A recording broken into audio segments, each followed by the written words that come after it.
ലോകം ദാത സഹോദര ജാതിയതും തറവാടും ആകെയുപേക്ഷി യേശുവിനായി മരണം സ്നേഹിച്ച സഹദേന്മാരെ സദാ കാലം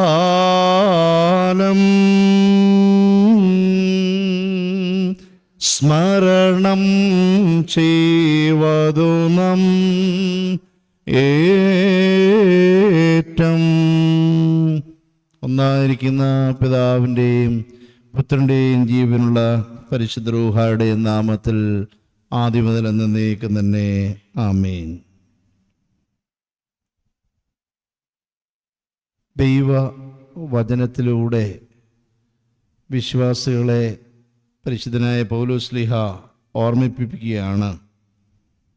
നിങ്ങളോട് ദൈവവചനം പ്രസംഗിച്ച് നിങ്ങളെ നടത്തിയവരെ ഓർത്തുകൊള്ളുവീൻ. അവരുടെ ജീവാവസാനം ഓർത്ത് അവരുടെ വിശ്വാസം അനുകരിപ്പീൻ. യേശു ക്രിസ്തു ഇന്നലെയും ഇന്നും എന്നേക്കും അനന്യൻ തന്നെ.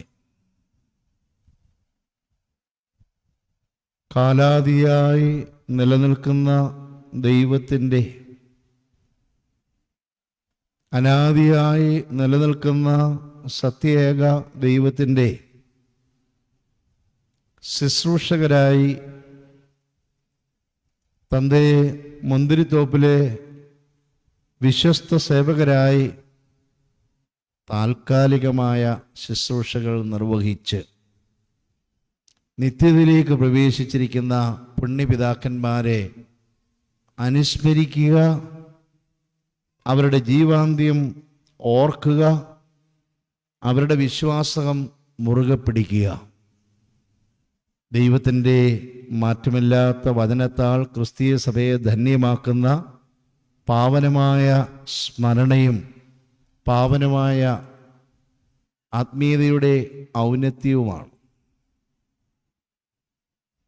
ഏറ്റവും ആദരണീയരായ വൈദിക ശ്രേഷ്ഠരും മലങ്കര സഭയുടെ തനതായ ആത്മീയ ചൈതന്യവും പൈതൃകവും പാരമ്പര്യവും കാത്തു സൂക്ഷിക്കുവാൻ പ്രതിജ്ഞാബദ്ധരായ ഏറ്റവും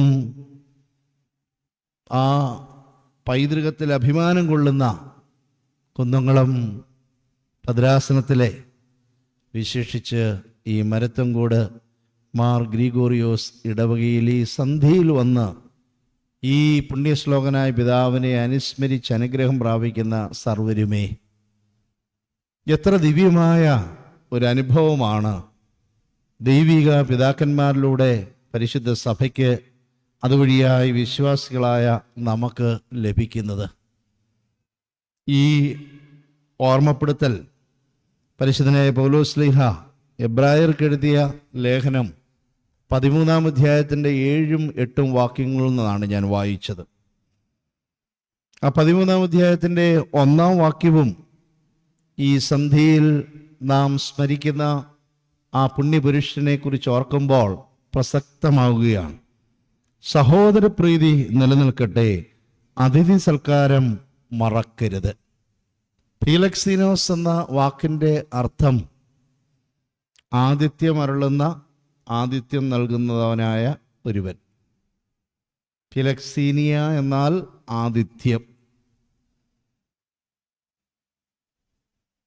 തിരുമേനി ആതിഥ്യം അരുളിയതിനേക്കാൾ കൂടുതൽ തിരുമേനിയെ അതിഥിയായി സ്വീകരിച്ചിട്ടുള്ള നൈർമല്യം നിറഞ്ഞ, സ്നേഹം നിറഞ്ഞ ഭാരത മക്കൾ, സഭാവിശ്വാസികൾ. ഒരു പരിധിക്ക് അപ്പുറം സഭയുടെ ആ ഡിനോമിനേഷനോ അല്ലെങ്കിൽ ഒരു ക്രിസ്തീയ മതത്തിലെ മഹാപുരോഹിതനെന്ന ആ വേലിക്കെട്ടിനപ്പുറത്തേക്ക് സർവരാലും ആദരിക്കപ്പെടുകയും ബഹുമാനിക്കപ്പെടുകയും അദ്ദേഹത്തിൻ്റെ നിസ്തുലമായ സേവനങ്ങളെ നന്ദിയോടെ സ്മരിക്കുകയും ചെയ്യത്തക്ക രീതിയിൽ മനുഷ്യരുടെ ഹൃദയങ്ങളിൽ ആ സ്മരണ പതിക്കുവാനിടയായ ഒരു അമൂല്യമായ വ്യക്തിത്വമാണ്. കേവലം 54 വർഷം മാത്രമേ ഐഹിക ജീവിതത്തിൽ ഉണ്ടായിരുന്നുള്ളൂ എങ്കിലും ഈ പ്രദേശത്തിലുള്ള നിങ്ങളുടെ ഹൃദയങ്ങളിൽ ആ പിതാവിനെക്കുറിച്ചുള്ള ഒരു വാഗ്മയ ചിത്രം വളരെ ശക്തമായി നിലനിൽക്കുകയാണ്.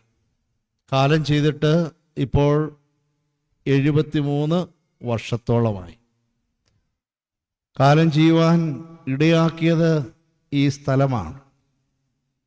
പിതാക്കന്മാരെ സംബന്ധിച്ച് ലോകത്തെയും താത സഹോദരങ്ങളെയും സർവ്വതിനെയും ഉപേക്ഷിച്ച് ദൈവ വിളിയുടെ അനുസരണത്തിൽ ദൈവജനത്തിൻ്റെ ശുശ്രൂഷയ്ക്കായി വേർതിരിക്കപ്പെടുന്ന ആളുകളെ സംബന്ധിച്ച് ഈ താൽക്കാലികമായ കാലത്തിലൂടെയുള്ള ഈ ഒരു പരിപ്രേക്ഷിതം കഴിഞ്ഞ് കാലാതീതനായി നിലനിൽക്കുന്ന ദൈവത്തിൻ്റെ സന്നിധിയിലേക്ക് ചേരുന്നതിനെയാണ് കാലം ചെയ്യുക എന്ന് നാം വിവക്ഷിക്കുന്നത്. അപ്പോൾ 54 വർഷമേ ജീവിച്ചുള്ളൂ. ആകസ്മികമായ വേർപാട്, പെട്ടെന്നുണ്ടായ വേർപാട് എന്ന് പറയുന്നത് മനുഷ്യരായ നമ്മൾ കടന്നുപോയ വ്യക്തിത്വത്തിൻ്റെ നഷ്ടബോധത്തിൽ നിന്ന് ഉത്ഭവിക്കുന്ന ഒന്നാണ്. വേദശാസ്ത്രപരമായി ചിന്തിക്കുമ്പോൾ അങ്ങനെയല്ല. ജനിപ്പിച്ചത് ദൈവമാണ്, പ്രവർത്തിപ്പിച്ചത് ദൈവമാണ്, തിരിച്ച് നിത്യതയിലേക്ക് ചേർക്കുന്നതും ദൈവമാണ്. അങ്ങനെ ഈ കാലത്തോട് ചേർന്ന് അതിൻ്റെ പൂർണ്ണതയിൽ എത്തുമ്പോഴാണ് കാലം ചെയ്യുക, കാലം തികഞ്ഞു, കാലം എത്തിച്ചേർന്ന് ദൈവത്തിൽ അങ്ങനെ അങ്ങ് കൈവല്യം പ്രാപിച്ച് പോയി എന്നുള്ളതാണ്. പ്രിയമുള്ളവരെ, ഈ പ്രദേശം എത്ര അനുഗ്രഹിക്കപ്പെട്ടതാണെന്നുള്ളത് നാം അറിയേണ്ടതാണ്. എല്ലാവർക്കും ലഭിക്കുന്ന ഒരു ഭാഗ്യമല്ല.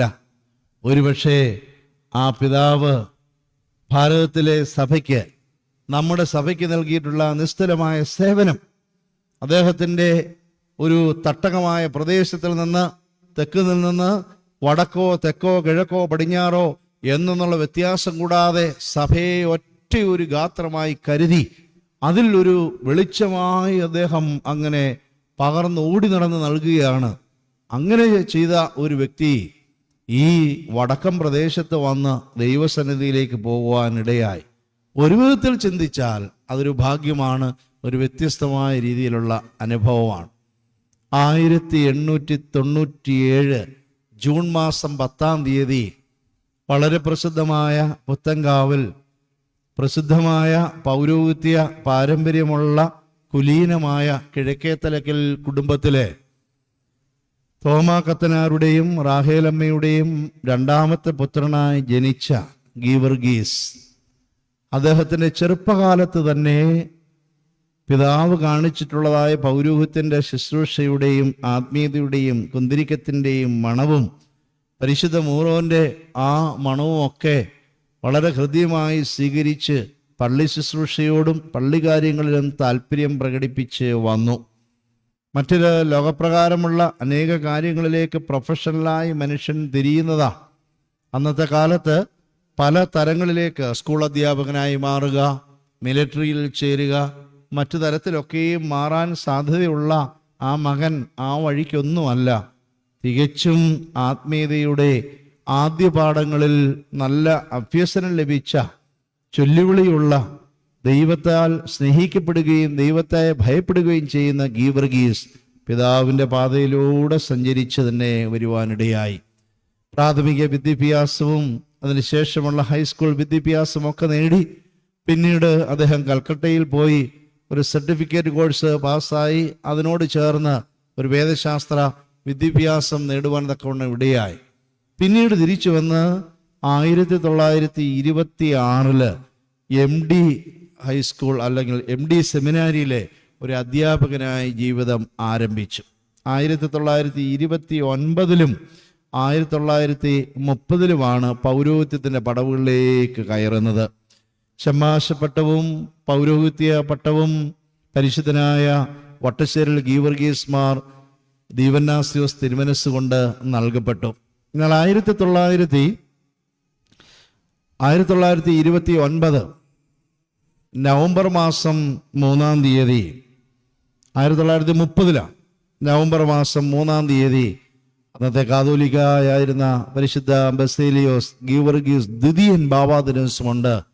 ഗീവർഗീസ് റമ്പാച്ചനെ മെത്രാപ്പോലിത്തയായി ഉയർത്തുകയും തുമ്പമൺ ഭദ്രാസനത്തിൻ്റെ ചുമതല നൽകുകയും ചെയ്തു. 1931 മുതൽ 1951 വരെ കാലം ചെയ്യുന്നത് വരെ 2 പതിറ്റാണ്ട് 20 വർഷം ബൃഹത്തായി കിടന്ന ആ തുമ്പോൺ ഭദ്രാസനത്തിൻ്റെ ഇടയനായി അദ്ദേഹം കാൽയാത്ര നടന്നും ക്ലേശങ്ങൾ സഹിച്ചും മലയിലും കുന്നിലും പുഴയിലും എല്ലാം കയറി ഇറങ്ങുകയും ഏത് തരത്തിലുള്ള ജോലികൾ ചെയ്യുന്നതിനും ഇന്ന് കാണുന്നത് പോലെയുള്ള കേരളത്തിൻ്റെ ഒരു രൂപഭംഗിയൊന്നും അന്ന് ആയിട്ടില്ല. മനുഷ്യരുടെ ജീവിത സാഹചര്യങ്ങൾ എന്നപോലത്തെ ആയിട്ടില്ല. കേരള സംസ്ഥാനം എന്നത് രൂപീകൃതമായെങ്കിലും ഇന്ന് കാണുന്നത് പോലെയുള്ള ഐക്യരൂപമായ ഒരു കേരള സംസ്ഥാനം എന്നായിട്ടില്ല. ഇതൊരു പക്ഷേ തിരുക്കൊച്ചിയുടെ ഇങ്ങേയറ്റവും മലബാറിൻ്റെ തുടക്കവുമാകുന്ന ഒരു സ്ഥലമായി കുന്നംകുളം നിലനിൽക്കുക. അപ്പോൾ തെക്കെന്നോ വടക്കെന്നോ കിഴക്കെന്നോ പടിഞ്ഞാറെന്നോ ഒന്നും അദ്ദേഹത്തിന് പ്രത്യേകമായി ഒരു വിവേചനമില്ലാതെ ദൈവജനത്തെ എവിടെ കണ്ടാലും സഭയിലെ വിശ്വാസികളെ എവിടെ കണ്ടാലും അവർക്ക് വേണ്ടിയുള്ളതായ ശുശ്രൂഷ, പ്രത്യേകിച്ച് അവരെ പ്രബോധിപ്പിക്കുക, നല്ല അഭിമാനമുള്ളവരാക്കി തീർക്കുക. സഭാഗാത്രത്തിലെയോ അംഗം എന്നുള്ള നിലയിൽ നമുക്കുണ്ടാകുന്നതായ ആ പദവിയും ആ ഒരു ദൃഢമായ വിശ്വാസവും ആളുകളിലേക്ക് അങ്ങനെ ശക്തമായി പ്രചരിപ്പിക്കുവാൻ മലങ്കര സഭയിൽ പൂജാതനായ ഒരു വലിയ ദിവ്യ പുരുഷനാണ് ഗീവർഗീസ് മാർ പീലക്സീനോസ് തിരുമനസ് ഉണ്ടെന്ന് നാം അറിയേണ്ടതാണ്.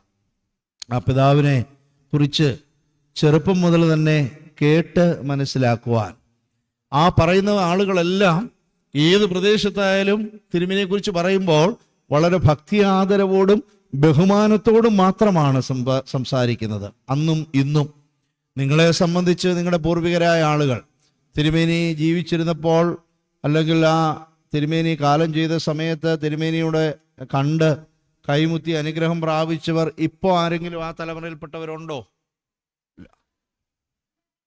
73 വയസ്സ് പോരാ.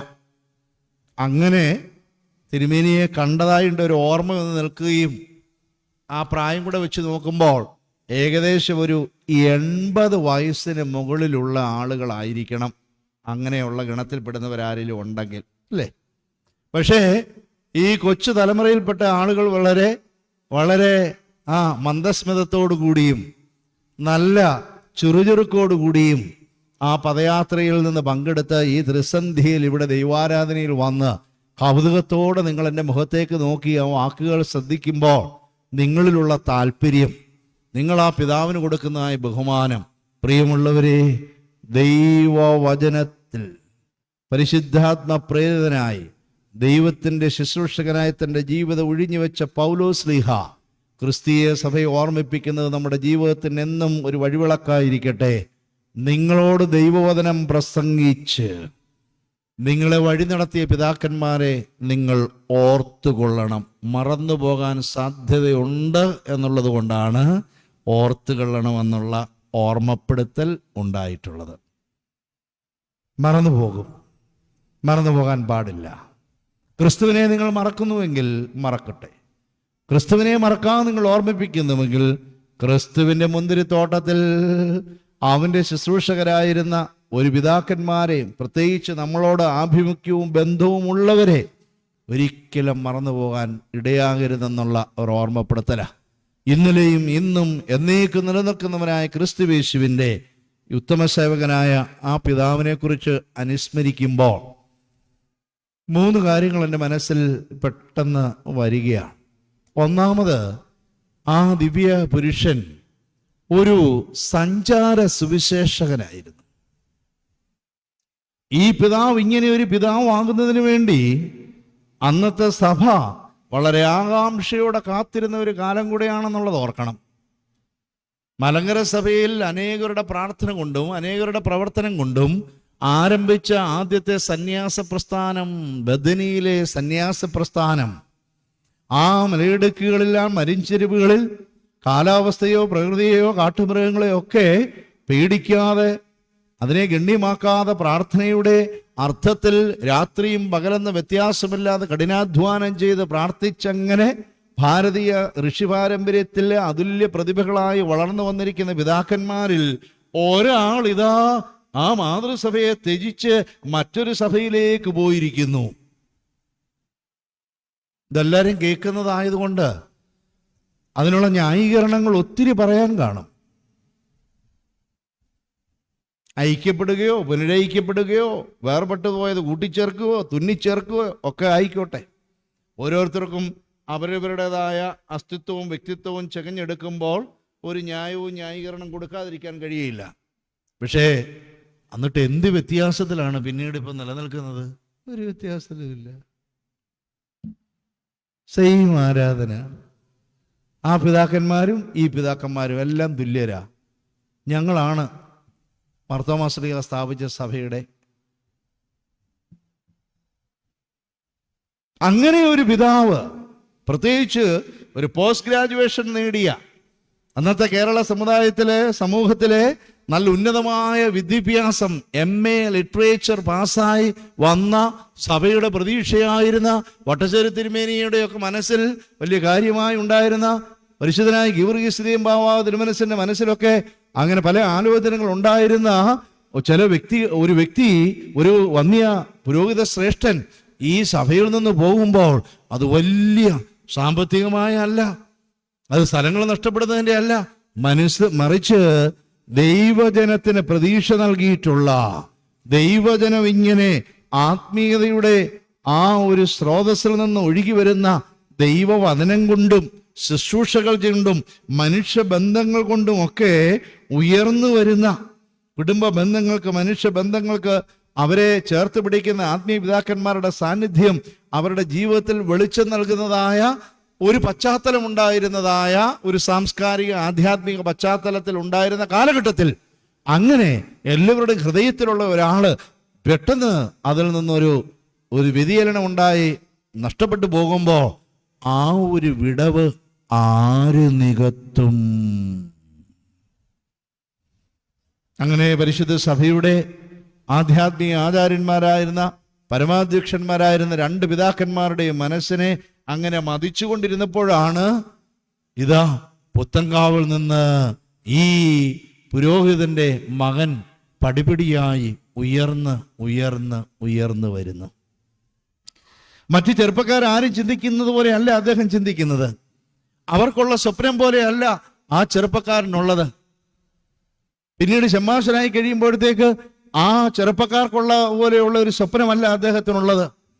പിതാവിനെ പോലെ തന്നെ വിവാഹിതനായി പൗരോഹിത്യത്തിലേക്ക് പ്രവേശിച്ച് അങ്ങനെ തന്റെ ശുശ്രൂഷ നിർവഹിക്കാം അല്ല. ഒരു ദിവ്യ വെളിച്ചം ഉള്ളിൽ നിന്ന് ലഭിച്ചിട്ട് തന്നെ ദൈവത്തിന്റെ ആത്മാവിനാൽ പിടിക്കപ്പെട്ടിട്ട് സന്യാസ ജീവിതത്തിലേക്ക് സ്വയം ഏറ്റെടുത്ത് വരികയാണ്. അപ്പോൾ ആ പിതാക്കന്മാർക്ക് വീണ്ടും പ്രതീക്ഷകൾ വർദ്ധിച്ചു. ഇത് സഭയുടെ ഭാവിയാണ്, ഇവനിൽ നമ്മുടെ സഭയുടെ ഭാവിയാണ്. അങ്ങനെ അദ്ദേഹം കൽക്കട്ടയിൽ നിന്ന് ഇവിടെ വന്ന് പിന്നെ അധ്യാപകനായി ചേരുകയും ശമ്മാശപ്പട്ടവും പൗരോഹിത്യപട്ടവും ഒക്കെ ലഭിച്ചതിന് ശേഷം വീണ്ടും അദ്ദേഹം കൽക്കട്ടയിലേക്ക് പോയി. 1926 അദ്ദേഹം കൽക്കട്ടയിലേക്ക് പോയി സാഹിത്യത്തിൽ MA ഡിഗ്രി കരസ്ഥമാക്കി. അപ്പോൾ ഒരു MA കാരൻ പോയി സഭാഗാത്രത്തിൽ ഒരു നഷ്ടമുണ്ടായി, എല്ലാവർക്കും ദുഃഖമുണ്ടെങ്കിൽ ഉന്നത കുലജാതനും ഉന്നതമായ വിദ്യാഭ്യാസം നേടിയ ഒരാളുമായി അദ്ദേഹം തിരിച്ചു വന്ന് പൗരോഹിത്യ നൽവരങ്ങൾ സ്വീകരിച്ച് ഇതാ കേരളത്തിൽ അങ്ങോളം ഇങ്ങോളം കാൽനടയായി നടക്കുകയാ. രാത്രിയൊക്കെ നടക്കും. ഓരോ സ്ഥലത്തുകളും ഓരോരോ ആളുകളുണ്ട്. ഇന്ന് സാമൂഹ്യമായി നമ്മൾ വേറൊരു തലത്തിൽ എത്തിയെങ്കിലും ഈ കുന്നംകുളം പോലുള്ള പ്രദേശത്ത് അന്ന് തന്നെ പേരെടുത്തതായ കുടുംബങ്ങളുണ്ട്. സഭയ്ക്ക് അഭിമാനമായി നിലനിൽക്കുന്ന നല്ല കുലീനമായ അപൂർവ കുടുംബങ്ങൾ ഈ കുന്നംകുളം പ്രദേശങ്ങളിലുണ്ട്. അപ്പോൾ ആ പരിശുദ്ധ വട്ടശ്ശേരി തിരുമേനിയും ഫീലിക്സിനോസ് തിരുമേനിയും ഒക്കെ 1930കളിൽ പട്ടമേറ്റതിന് ശേഷം മെത്രാപ്പോലിത്തന് ശേഷം ഇവിടെ വന്ന് പ്രസിദ്ധമായ ആ വീട്ടിലൊക്കെ ഇരുന്ന് കാപ്പി സൽക്കാരങ്ങളിൽ പങ്കെടുക്കുന്നതിന്റെ ഫോട്ടോ കഴിഞ്ഞിടയ്ക്ക് കാണാനിടയായി. നിങ്ങളുടെ കാര്യം നിങ്ങളുടെ മുമ്പിൽ വെച്ച് പറയുകയല്ല. കേരളത്തിനകത്തും പുറത്തും ഭാരതത്തിൽ അല്ലെങ്കിൽ സഭയുടെ ഒരു പുരോഹിതനും മഹാപുരോഹിതനും എന്ന നിലയിൽ കുറച്ചൊക്കെ യാത്ര ചെയ്ത് കാര്യങ്ങൾ മനസ്സിലാക്കാൻ ഇടയായിട്ടുണ്ട്. ഇപ്പം ഞങ്ങൾക്ക് ഒരിക്കലും മറക്കാൻ കഴിയാത്ത ഒരു മണ്ണാണ് ഈ കുന്നുംകുളം. ബലഹീനരായ ഞങ്ങൾ 7 പേരെ തിരഞ്ഞെടുത്ത് ഈ മഹാപുരോഹിത പട്ടം നൽകിയ ആ പഴഞ്ഞി പള്ളിയുടെ വികാരിയായിരിക്കുന്ന അച്ഛനാണ് ഇപ്പോൾ ഈ പള്ളിയിലെ വികാരിയായിരിക്കുന്നത്. അപ്പോൾ അച്ഛനെ ഞങ്ങൾക്ക് മറക്കാൻ കഴിയില്ല. ഞങ്ങളെ ഈ രംഗത്തേക്ക് ഉയർത്തുന്നതിൻ്റെ ചുക്കാൻ പിടിച്ച വികാരിയാണ്. ഈ മണ്ണിനെ ഞങ്ങൾക്ക് മറക്കാൻ സാധിക്കില്ല. പലയിടത്തും വെച്ച് നടത്താമെന്ന സാധ്യതകൾ ഉണ്ടായാലും ദൈവം തിരഞ്ഞെടുത്തത്, സഭ നിശ്ചയിച്ചത് ഈ മണ്ണിൽ വെച്ച. അപ്പോൾ മറ്റേത് പ്രദേശത്തെക്കാളും ഒരു പ്രദേശത്തെയും ചെറുതാക്കി കാണാൻ സാധിക്കുകയില്ല.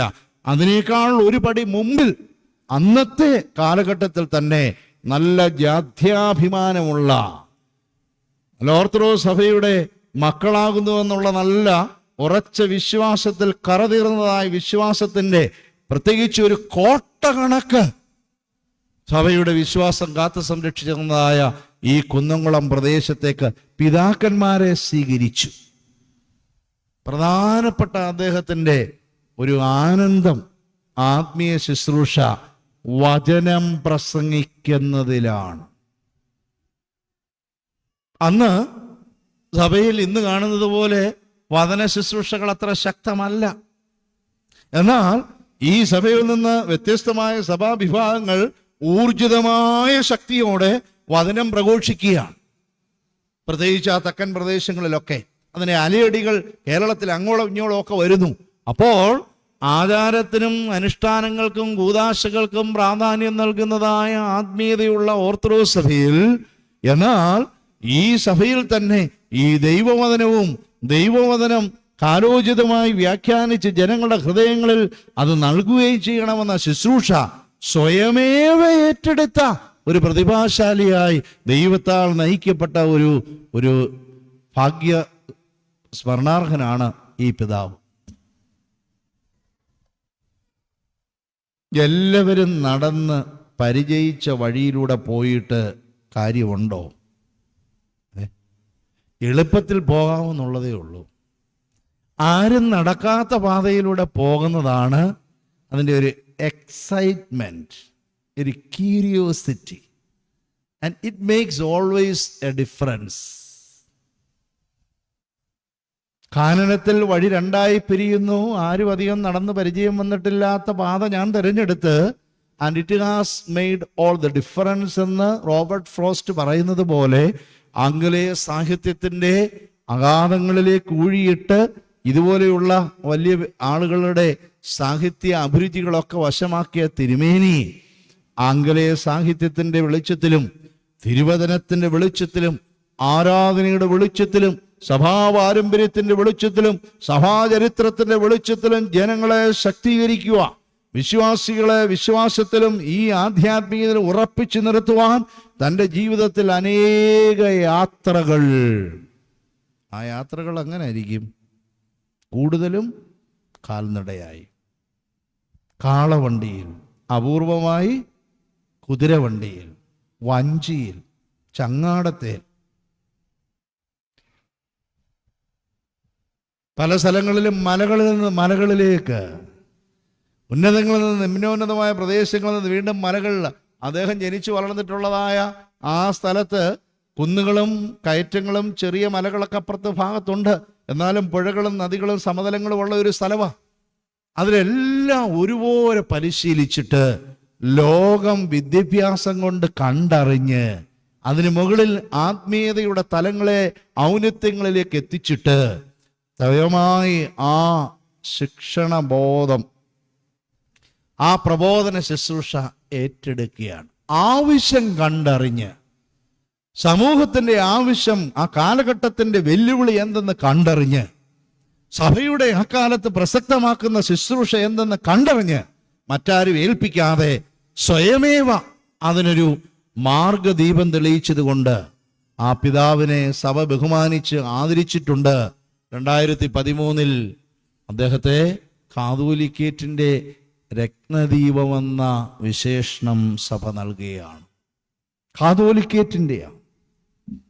ഈ സഭയുടെ ഒരു കാതോലിക്കേറ്റ് ഇവിടെ ഉണ്ടാകേണ്ടതിൻ്റെ പശ്ചാത്തലം, അതിൻ്റെ പ്രസക്തി എന്ത്, അതിൽ നമുക്കുള്ള അഭിമാനം എന്ത് എന്നുള്ളത് ജനങ്ങളെ പറഞ്ഞ് മനസ്സിലാക്കി പഠിപ്പിച്ച് അവരെ ഈ വിശ്വാസത്തിലും കാതോലിക്കറ്റിനെ ഒരൊറ്റ നേതൃത്വത്തിന്റെ കീഴിൽ ഒന്നിച്ച് തെക്കും വടക്കും കിഴക്കും പടിഞ്ഞാറും അണിനിരക്കുവാൻ, ഒരു മാലയിൽ കോർത്ത വിവിധ വർണ്ണങ്ങളുള്ള, വിവിധ നിറങ്ങളും രൂപങ്ങളും ചാരുതയുമുള്ള മണങ്ങളുള്ളതായ പൂക്കളെ ഒരു ചരടിൽ കൂർത്തിണക്കി അതിനെ നിലനിർത്തുന്നത് പോലെ എല്ലാ സ്ഥലത്തുമുള്ള വിശ്വാസികളെ തൻ്റെ പ്രബോധന ശുശ്രൂഷയാൽ സഞ്ചാര സുവിശേഷകനായി മഹാപുരോഹിതൻ യാത്ര ചെയ്തങ്ങനെ ചെയ്യുക.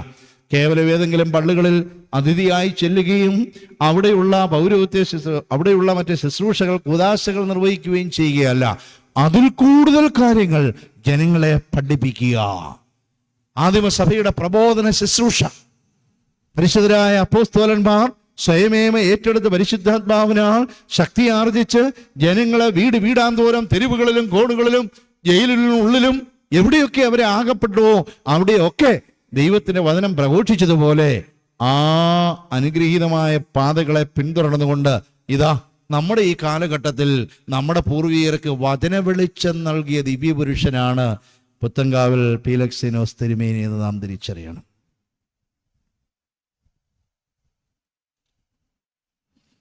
സഭയുടെ ശക്തി, സഭ നിലനിൽക്കണമെങ്കിൽ നല്ല സന്യസ്തരും ദയറാവാസികളും ജീവിതം ദൈവത്തിന് ഒഴിഞ്ഞു വെച്ചവരും ഉണ്ടാകണമെന്ന് ആഗ്രഹിച്ചിട്ട് അങ്ങനെയുള്ള ജീവിതങ്ങളെ പിടിച്ചെടുക്കുകയും അവർ പാർത്ത് ഒന്നിച്ച് ആരാധിച്ച് ദൈവശക്തി ആർജിച്ച് ഒരു ആത്മചൈതന്യം സഭയിൽ നൽകണമെന്ന് ആഗ്രഹിച്ച് ധാരാളം ദേറ സന്യാസ പ്രസ്ഥാനങ്ങൾ ആരംഭിച്ച ദിവ്യപുരുഷനാണ്. ഓതറ ദേറ മുതൽ എത്രയെത്ര ദേറാകൾ, എത്രയെത്ര മഠങ്ങൾ, എത്രയെത്ര മനുഷ്യ ജീവിതത്തെ അദ്ദേഹം സ്പർശിച്ചു. ഒരിക്കൽ അദ്ദേഹത്തോട് ബന്ധപ്പെട്ടിട്ടുള്ള ആളുകൾ ദൈവത്തിൻ്റെ ചൈതന്യം തങ്ങളുടെ ജീവിതത്തിൽ അല്പമെങ്കിലും ഇങ്ങനെ തുടിക്കുന്ന ആളുകൾ ഈ ജീവിത മാതൃകയിലേക്ക് വരണോ എന്ന സംശയത്തോടു കൂടി ഒരല്പമായ സ്പാർക്കിംഗ്, ആത്മീയതയുടെ സ്ഫുലിംഗം ഉള്ളിൽ കിടന്നിങ്ങനെ കത്തുന്നവർ, എന്നാൽ ലോകത്തിന്റെ ചാരം അവരെ മൂടിയിട്ട് അവരേത് വഴിക്ക് നീങ്ങണമെന്നുള്ള സംശയാലുക്കളായ ആളുകൾ ഒരിക്കൽ തിരുമേനിയുടെ ശ്രദ്ധയിൽപ്പെട്ടാൽ പിന്നീട് അവർക്ക് സംശയമില്ല, അവരെ ക്ഷണിക്കുകയായി. ചെറുപ്പക്കാരായ ആളുകൾ, യുവാക്കന്മാരുമായവര് വരിക എന്നവരെ വിളിച്ചാൽ അവർ വന്ന് തിരുമേനിയോടൊപ്പം ആ പ്രസ്ഥാനത്തിലേക്ക് വന്നു കഴിയുമ്പോൾ അന്നുള്ള ഭവനങ്ങളെക്കാൾ കൂടുതൽ സുരക്ഷിതത്വം, ഭവനങ്ങളെക്കാൾ കൂടുതൽ ഒന്നിച്ച് ആത്മീയതയ്ക്ക് വേണ്ടി പാടുവാനും വായിക്കുവാനും ഒന്നിച്ച് ആരാധിക്കുവാനും, ഉള്ളത് പട്ടിണിയായാലും പ്രയാസമായാലും ഉള്ളത് പകുത്ത് പങ്കിടീലിൻ്റെ അനുഭവത്തിൽ നല്ല നൈർമല്യമുള്ള, നല്ല നിഷ്കളങ്കമായ, നല്ല ലളിതസുന്ദരമായ ആത്മീയതയുടെ ഒരു ചൈതന്യം പകരുന്ന ജീവിതം. അതുകൊണ്ട് ആ ജീവിതത്തിൽ നിന്ന് കിട്ടിയതായ ആ ലാളിത്യവും മറ്റും തൻ്റെ ശിഷ്യരും പങ്കുവെച്ച് ലോകത്തിൻ്റെതായ മോഹന വാഗ്ദാനങ്ങളും ആ മോഹവലയങ്ങളിനേക്കാൾ ഉള്ളിലേക്ക് പ്രവേശിച്ച് ആ നികുഞ്ചങ്ങളിൽ ചെറിയ ചെറിയ ആശ്രമങ്ങളിൽ ഇരിക്കുക. അതുമാത്രമല്ല, അവിടെ അവർക്ക് അധ്വാനമുണ്ട്. കപ്പയിടിയിലും മറ്റ് കാർഷിക വിഭവങ്ങളൊക്കെ അങ്ങനെ അവർ തന്നെ കൃഷി ചെയ്ത് അതിനെ ഉണ്ടാക്കിയെടുക്കുക. വെറുതെ ഇരിക്കാൻ അനുവദിക്കുന്നില്ല. വിദ്യാഭ്യാസം ചെയ്യേണ്ട ആളുകളുണ്ടെന്ന് കണ്ടെത്തിയാൽ നല്ല വിദ്യാഭ്യാസം കൊടുക്കുക, നല്ല പ്രബോധനം കൊടുക്കുക. അതോടൊപ്പം തന്നെ അവർ ഒന്നിച്ച് ശുശ്രൂഷകൾ ചെയ്യുക. എന്താണ് ആ ശുശ്രൂഷ? നല്ല തെക്കൻ പ്രദേശങ്ങളിൽ അന്നത്തെ കാലഘട്ടത്തിന് ആവശ്യമായിരിക്കുന്നതായ ആദ്യമായ കൺവെൻഷൻ സെന്ററുകൾ തുടങ്ങിയ. ഇന്നിപ്പോ കുന്നംകുളം ഭദ്രാസനത്തെ തന്നെയായും പഴഞ്ഞിപ്പള്ളിയിലും ഒക്കെ പ്രത്യേകമായ കൺവെൻഷനുകൾ സീസൺ അനുസരിച്ചുണ്ട്. അന്നത് കേട്ടുകഴി പോലും ഇല്ല. അപ്പോൾ ആ കാലഘട്ടത്തിൽ ആവശ്യമാകുമ്പോൾ അതിനുള്ള റിസോഴ്സ് പേഴ്സൺ ആകുവാൻ വേണ്ടി ദയറാകളിൽ ആളുകളെ പ്രത്യേകം പരിശീലിപ്പിച്ചു കൊണ്ടുവരികയാണ്. നമുക്കറിയാം, ഇന്നും ഇനി വരും കാലങ്ങളിലും പൗരസ്ത്യ ആത്മീയതയുടെ ആഴങ്ങളിലേക്ക് ഇറങ്ങിയിട്ടുള്ള നമ്മുടെ സഭ, അത് സന്യസ്തരായ മഹാപുരോഹിതന്മാർ നയിക്കുന്ന നമ്മുടെ സഭ, അത് ശക്തമായി മുന്നോട്ട് പോകണമെങ്കിൽ സംശയം വേണ്ട, അങ്ങനെ ജീവിതം അർപ്പിക്കുന്ന നല്ല വിദ്യാഭ്യാസമുള്ളവരും ഈ കാര്യങ്ങളിൽ താല്പര്യമുള്ളവരും ദൈവഭക്തിയുള്ളവരും ജനത്തെ സ്നേഹിക്കുന്നവരും സേവിക്കുന്നവരുമായ ആളുകൾ ധാരാളം ഉണ്ടാകേണ്ടിയിരിക്കുന്നു. അത് മുന്നമേ കണ്ട് അങ്ങനെയുള്ള ആളുകളെ തെരഞ്ഞെടുത്ത് പരിശീലിപ്പിക്കുന്നതാണ്. നല്ല ദീർഘവീക്ഷണമാണ്. പുറകോട്ടും മുൻപോട്ടും നോക്കിക്കൊണ്ട് സഭയെ നയിച്ച ഒരു പിതാവാകുന്നു അദ്ദേഹം എന്ന് നാം അറിയേണ്ടതാണ്. മറ്റൊരു കാര്യം കൂടെ സമയം പോകുന്നതുകൊണ്ട് ഓടിച്ചു പറയാം. വിദ്യാഭ്യാസത്തിന് വളരെയധികം പ്രാധാന്യം നൽകിയൊരു പിതാവാണ്. പഠിക്കുവാൻ താല്പര്യമില്ലാത്തവര് വിദ്യാഭ്യാസം ഉള്ളവരെയും വിദ്യാഭ്യാസത്തെയും കുറിച്ച് മതിപ്പില്ലാതെ സംസാരിക്കുമെങ്കിലും നമ്മുടെ സാംസ്കാരികമായി ഉന്നതി പ്രാപിച്ചിട്ടുള്ള എല്ലാ സമൂഹത്തിലുള്ളവർക്കും അറിയാം, വിദ്യാഭ്യാസം അതിൽ നിർണായകമായ ഒരു പങ്കാണ്. ഈ മുമ്പ് ഇരിക്കുന്ന നല്ല ചുറുചുറുക്കുള്ള യുവതികൾ, അല്ലേ നമ്മുടെ ടീനേജിലുള്ള ഈ കുഞ്ഞുങ്ങൾ, ഇവിടെ ഇരിക്കുന്ന അനുസരണയോടെ മനസ്സിലാകുന്നില്ലെങ്കിലും എൻ്റെ മുഖത്തേക്ക് കൗതുകത്തോടെ നോക്കി പുഞ്ചിരിയോടെ ഇരിക്കുന്ന ഈ കുഞ്ഞുങ്ങൾ, ഇവരുടെ ഭാവി, അവരുടെ മാതാപിതാക്കൾ പിറകിലിരിക്കുന്നവർ എങ്ങനെയാണ് അത് വിഭാവനം ചെയ്യുന്നത്? എൻ്റെ കുഞ്ഞ് വളർന്നു വരും, എൻ്റെ കുഞ്ഞ് വിദ്യാഭ്യാസമുള്ളവനായി തീരും, അതിനനുസരിച്ച് അവൻ കുന്നംകുളത്തായതുകൊണ്ട് അവൻ ബിസിനസ്സെങ്കിൽ ബിസിനസ്, പഠിച്ച് ഉദ്യോഗമെങ്കിൽ ഉദ്യോഗം, വെളിച്ചമുള്ളവരായി തീരുമെന്നുള്ള ശുഭപ്രതീക്ഷയിലാണ് നാം അവരെ സന്തോഷത്തോടെ വളർത്തിക്കൊണ്ടുവരുന്നത്. പ്രിയമുള്ളവരെ, സഭയ്ക്കും ഇതാവശ്യമില്ലേ? സഭ നിലനിൽക്കണമെങ്കിൽ അങ്ങനെ തന്നെയാണ്. വിദ്യാഭ്യാസ സ്ഥാപനങ്ങൾ ചെറുതായിട്ടുള്ളതൊക്കെ പലതും സ്ഥാപിക്കുവാൻ ശ്രമിച്ചു, പ്രചോദനം നൽകി. ഈ സമൂഹത്തിൽപ്പെട്ട, പ്രത്യേകിച്ച് ഈ സമുദായത്തിൽപ്പെട്ടവർ വിദ്യാഭ്യാസത്തിന്റെ വെളിച്ചമുള്ളവരായി തീർന്ന് നാടുകളുടെ ഭാവിയെ വിഭാവനം ചെയ്യണമെന്ന് ആഗ്രഹിച്ച ഒരു പിതാവാണ്. സഭയുടെ വലിയൊരു കോളേജായിരിക്കുന്ന അഭിമാനസ്തംഭമായ സരസ്വതി ക്ഷേത്രമാണ് പത്തനംതിട്ട ഉള്ളതായ കാതോലിക്കേറ്റ് കോളേജ്. ആ പേര് തന്നെ നമ്മൾ കേട്ടാൽ ഏതെങ്കിലും ഒരു ആളുടെ, ഒരു വ്യക്തിയുടെ പേരിലല്ല അത് അറിയപ്പെടുന്നത്. പിന്നെന്താ?